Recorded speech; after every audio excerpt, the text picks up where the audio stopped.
Hi കൂട്ടുകാരെ, പുതിയൊരു വീഡിയോയിലേക്ക് എല്ലാവർക്കും സ്വാഗതം.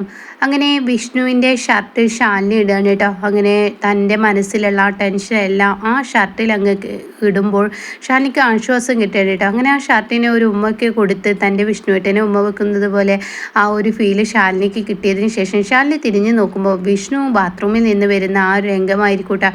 എന്നാൽ വിഷ്ണു ആണെങ്കിലോ വരുന്നുണ്ടെന്ന് കാണുമ്പോൾ ഷാലിനി ആ ഷർട്ട് പെട്ടെന്ന് അങ്ങ് അത് ഊരാണ്. എന്നാൽ ഈ സമയം വിഷ്ണു അത് കണ്ടിരിക്കുന്നു. അപ്പോൾ ഈ സമയം വിഷ്ണു എടോ എന്ന് പറയുമ്പോഴേക്കും ഷാലിനി അവിടെ മൗനത്തോടു കൂടി നിൽക്കണം കേട്ടോ. അപ്പോൾ ഈ സമയം വിഷ്ണു പറയാണ്, ഇനിയെങ്കിലും നിനക്ക് എന്നോട് ഈ സത്യങ്ങൾ പറഞ്ഞൂടെ, എന്തിനാണ് നീ മറച്ചു വെക്കുന്നത് എന്ന് പറയുമ്പോൾ അവിടെ ഒന്നും മിണ്ടാനാവാതെ ഷാലിനി സോറി എന്ന് പറഞ്ഞിട്ട് അങ്ങ് പോകുന്നു കേട്ടോ. എന്നാൽ ഈ സമയം വിഷ്ണു തൻ്റെ കയ്യിലുള്ള ആ ഷർട്ട് ഇങ്ങനെ അടക്കി പിടിക്കുകയാണ്. തൻ്റെ ഭാര്യ അതിട്ടിരിക്കുന്നത് കൊണ്ട് തന്നെ ഷാലിനിയുടെ ആ ഗന്ധം എനിക്ക് കിട്ടാൻ കഴിയുമെന്ന് മനസ്സിലാക്കി തന്നെ വിഷ്ണു അത് തൻ്റെ നെഞ്ചോട് ചേർക്കണം കേട്ടോ. ഇതേ സമയം താൻ വിഷമിക്കണ്ടോ, തനിക്ക് എന്നും ഞാൻ ഉണ്ടോ, തന്നെ ഞാൻ കൈവിട്ടിട്ടില്ല, ഇതൊക്കെ ഒരു നാടകമാണ് എന്നിങ്ങനെ പറയുന്നു കേട്ടോ.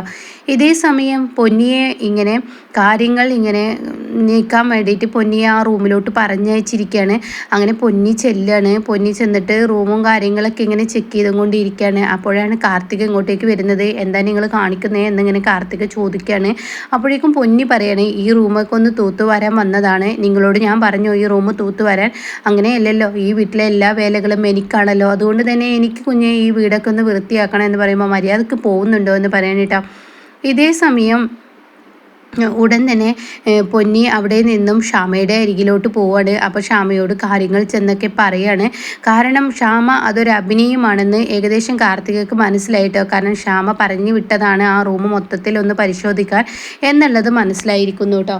അങ്ങനെ ഈ സമയം പൊന്നി ചെന്നിട്ട് ക്ഷാമയോട് പറയാണ്, മോളെ വിചാരിക്കുന്നത് പോലെയൊന്നല്ല, അവിടെ കാര്യങ്ങൾ നീക്കാൻ പറ്റുന്നില്ല, അവൾ പിറകെ ഉണ്ട്, അവൾ എന്തോ ആ റൂമിൽ എന്തോ രഹസ്യം ഒളിപ്പിച്ച് വെക്കുന്നുണ്ട്, അതുകൊണ്ട് തന്നെ അവൾ പിറകെ ഉണ്ട് എന്ന് പറയാം കേട്ടോ. ഈ സമയം കാർത്തികയാണെങ്കിലോ ഇത് ഒളിഞ്ഞു നിന്ന് കേൾക്കാണ്. അങ്ങനെ കാർത്തിക അങ്ങോട്ട് ക്ഷാമയുടെ റൂമിലോട്ട് കയറി വരികയെന്ന് കാണുമ്പോൾ പൊന്നി പെട്ടെന്ന് അവിടെ നിന്ന് പോവാണ് കേട്ടോ.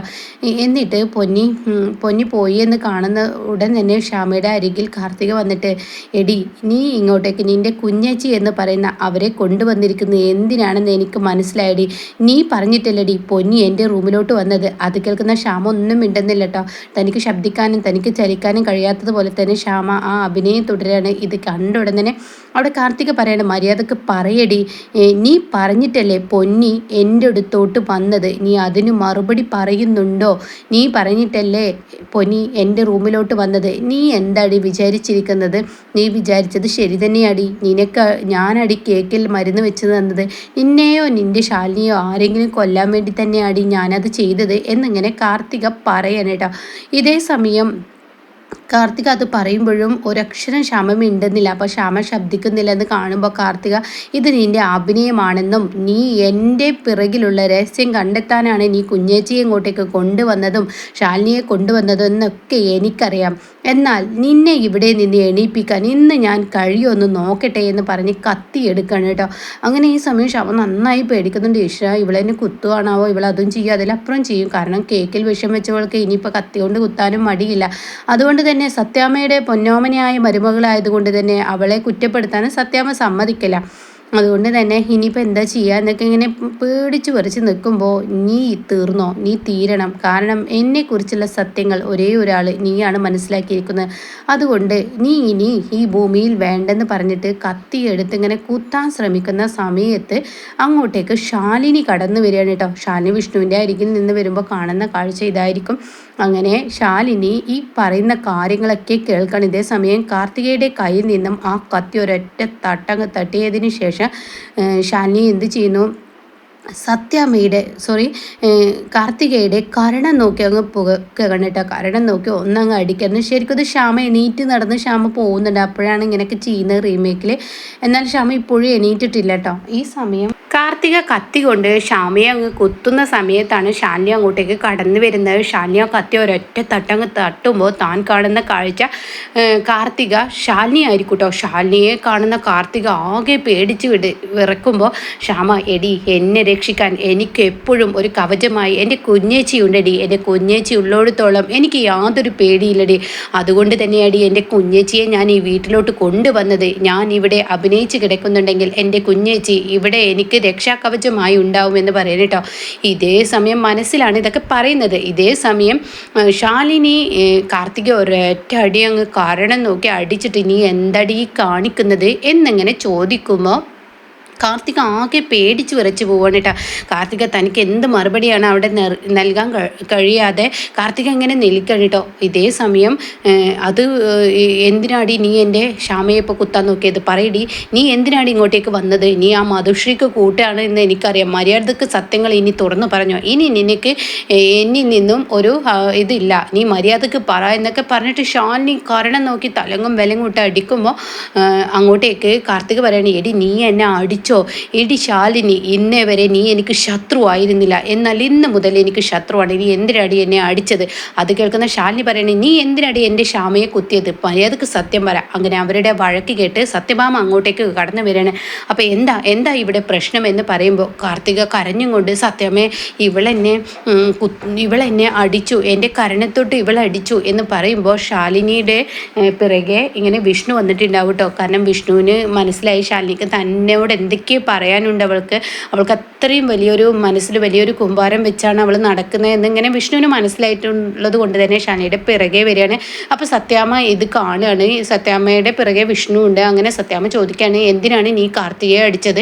നീ ഇവിടെ നിൻ്റെ അനിയത്തിയെ നോക്കാൻ വന്നിട്ടുണ്ടെങ്കിൽ അനിയത്തിയെ നോക്കുക, അല്ലാതെയും കണ്ട് എൻ്റെ മരുമകളായ എൻ്റെ വിഷ്ണുവിൻ്റെ പെണ്ണായ ഇവളെ അടിക്കാൻ നിനക്ക് ആര് അനുവാദം തന്നു എന്ന് പറയുമ്പോൾ ശാലിനി ആദ്യം ഒന്നിങ്ങനെ തുറിച്ചു നോക്കും. എന്താ നീ നോക്കുന്നത്? അപ്പോഴേക്കും വിഷ്ണു എന്താ ഇവിടെ പ്രശ്നം എന്ന് പറഞ്ഞ് വിഷ്ണു വരുമ്പോൾ ശാലിനി പറയാണ്, സത്യാമ്മേ, ഞാൻ വെറുതെ ഒന്നല്ല ഇവളെ അടിച്ചത്. എനിക്കതിൻ്റെ ആവശ്യമില്ല. സത്യാമ്മയുടെ മരുമകൾ തന്നെ ആയിരിക്കും ഇവൾ. പക്ഷേ എൻ്റെ അനിയത്തിയെ ഇവൾ ഈ കിടക്കുന്ന കത്തി കൊണ്ട് കുത്താൻ നോക്കിക്കഴിഞ്ഞാൽ ഞാൻ പിന്നെ കണ്ടു നിൽക്കണോ അതോ കവിളിൽ തലോടണോ എന്ന് ചോദിക്കുമ്പോൾ സത്യാമ്മ ആകെ ഞെട്ടിപ്പോവാണ് കേട്ടോ. അപ്പോഴേക്കും സത്യാമ്മ ചോദിക്കും, നേരാണോ ഈ ചോദിച്ചത്? നേരാണോ ഈ പറഞ്ഞത് എന്ന് സത്യഭാമ പറയുമ്പോൾ ഉടൻ തന്നെ കാർത്തിക അവിടെ എന്ത് പറയണമെന്നറിയാതെ കുറച്ചു നേരം നിന്നെങ്കിലും കൂടി കള്ളത്തരം ചെയ്യാൻ കഴിവുള്ള കാർത്തിക പിന്നീട് മധുഷിയേക്കാൾ വെറും തറയായി പോവാണ് കേട്ടോ. മധുഷിയേക്കാൾ കൂടുതൽ പെരുങ്കള്ളി ആവാൻ പോവാണ്. അപ്പോൾ കാർത്തിക പറയാണ്, അത് സത്യമേ ഇവൾ പച്ച കള്ളം പറയാണ്. ഇവൾ മനഃപൂർവ്വം എന്നെ ഈ വീട്ടിൽ നിന്ന് ഒഴിവാക്കാനുള്ള ഒരു കാരണം കണ്ടെത്തുകയാണ്. ഇവളും നുണ പറയാണ് എന്ന് പറയണം കേട്ടോ. ഇതേ സമയം റീമേക്കിൽ ശ്യാമ പറയുന്നുണ്ട്, ഇങ്ങനെ അഭിനയിച്ചും കൊണ്ട് ഇങ്ങനെ ശ്യാമ പറയുന്നുണ്ട്, ഇവളെന്നെ കുത്തി, ഇവൾ വെറുതെ എന്നെ കുത്താൻ നോക്കിയതാണ് ഈ കള്ളി എന്നൊക്കെ പറഞ്ഞിട്ട് ശ്യാമ ഒരു കുഞ്ഞിനെ സംസാരിക്കുന്ന പോലെ പറയുന്നുണ്ട്. അത് ഇവിടെയും പറയുന്നുണ്ടാവും എന്ന് പ്രതീക്ഷിക്കുന്നു. എങ്ങനെയെന്ന് എനിക്കറിയില്ല. അവിടെ പറഞ്ഞതാണ് ഞാൻ ഈ പറയുന്നത് കേട്ടോ. അപ്പോൾ അങ്ങനെ ശ്യാമ ഈ ഒരു വാക്ക് പറയുമ്പോൾ വിഷ്ണു ഇങ്ങനെ തുറിച്ച് നോക്കും. ഇങ്ങനെ കാർത്തികയെ താൻ ഇത്രയും വലിയൊരു വൃത്തികെട്ടവളെയാണല്ലോ തൻ്റെ കൂട്ടിന് കൊണ്ടുവന്നിരിക്കുന്നത്, ഇത് ഇവള് ഒരു ഫ്രോഡാണ് എന്നോ സംശയം വിഷ്ണുവിൻ്റെ ഉള്ളിൽ വന്നു തുടങ്ങിയിട്ടാണ്.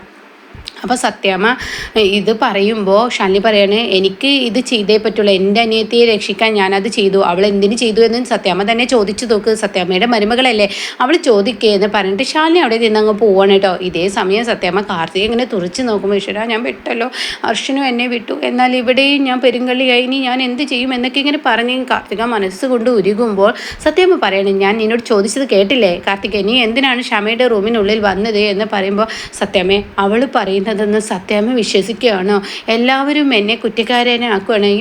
ഈ വീട്ടിൽ വന്നത് മുതൽ ഞാൻ ഒറ്റക്കാണ്, സത്യാമ്മ മാത്രമേ എനിക്ക് കൂട്ടിനുള്ളൂ. എന്നാൽ സത്യാമ്മ ഞാൻ അങ്ങനെയൊക്കെ ഒരു കടുങ്കൈ ചെയ്യുമെന്ന് സത്യാമ്മക്ക് തോന്നുന്നുണ്ടോ എന്ന് പറയുമ്പോൾ ഉടൻ തന്നെ അവിടെ സത്യാമ്മ അങ്ങനെ അന്തം വിട്ട് നോക്കുമ്പോൾ കാർത്തിക പറയണേ, ഈ ക്ഷമ എന്ന് പറയുന്നവൾക്ക് ഒരു കുഞ്ഞിൻ്റെ ഒരു ഭ്രാന്ത് പോലത്തെ മാനസികാവസ്ഥയില്ലേ, അവൾ ഇങ്ങനെയൊക്കെ പറയുന്നത് കേട്ട് എന്തിനാ സത്യാമ്മ അത് വിശ്വസിക്കുന്നേ എന്ന് പറഞ്ഞിട്ടങ്ങ് തൻ്റെ അഭിനയം സീൻ തുടരുമ്പോൾ സത്യാമ്മ അവിടെ നിന്ന് അങ്ങ് പോകണം കേട്ടോ. ഇതേ സമയം വിഷ്ണു പറയും, കാർത്തിക് എന്നിൽ എനിക്കൊരു വിശ്വാസമുണ്ടായിരുന്നു, ആ വിശ്വാസമാണ് നീ എന്ന് തകർത്തത്. എൻ്റെ ശാലിനി ഇന്നേ വരെ എന്നോട് കള്ളം പറയില്ല എന്നെനിക്ക് നന്നായി അറിയാം. എന്നാൽ നീ എന്തിന് ശ്യാമയെ കുത്തി, അതെനിക്കറിയേണ്ടിയിരിക്കുന്നു എന്ന് പറഞ്ഞിട്ട് വിഷ്ണു അങ്ങ് പോകുന്നു കേട്ടോ. അപ്പോൾ ഇങ്ങനെയൊക്കെ ഒരു സീനാണ് ഇന്ന് വരാനിരിക്കുന്നത്. ഇത് റീമേക്കിലെ സ്റ്റോറിയാണ്. ആ സ്റ്റോറിയാണ് ഞാൻ നിങ്ങൾക്ക് മുന്നിൽ ഇവിടെ പറഞ്ഞത്. അപ്പോൾ എന്തായാലും ഡെയിലി എപ്പിസോഡ് വൈകുന്നേരം എന്നും ഈ ചാനലിൽ ഉണ്ടായിരിക്കും. അപ്പോൾ ഇതുപോലെ അപ്കമിങ് റിവ്യൂസ് നിങ്ങൾക്ക് കേൾക്കാൻ താല്പര്യമുള്ളവർ ചാനലൊന്ന് സബ്സ്ക്രൈബ് ചെയ്ത് സപ്പോർട്ട് ചെയ്യണേ.